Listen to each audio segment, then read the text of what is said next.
ជំរាបសួរពុកម៉ែបងប្អូនថ្ងៃនេះនាងខ្ញុំមកបង្ហាញពីមុខម្ហូបមួយមុខដែល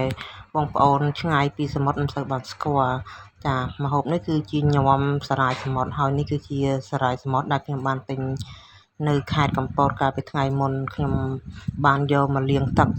រហូតដល់តទៅទឹកនឹងមើលទៅសស្អាតគឺខ្ញុំសោះទឹកក្តៅបងប្អូនហើយចំពោះគ្រឿងផ្សំដែលយើងត្រូវមាននោះបងប្អូនដូចជាស្ពៃក្តោបត្រសក់ជីគ្រប់មុខការ៉ុតបើបងប្អូនមានស្ពៃក្តោបស្វាយបងប្អូនអាចដាក់ស្ពៃក្តោបស្វាយក៏បានដែរចំពោះ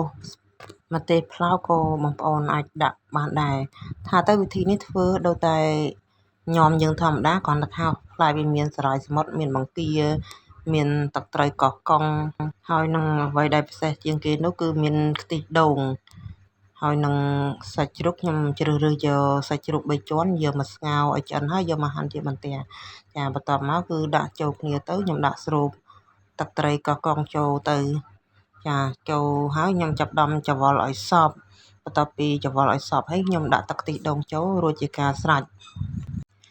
ចំពោះសារាយសមុទ្រនេះផងដែរបងប្អូនញោមទៅមានរសជាតិស្រួយច្របឆ្ងាញ់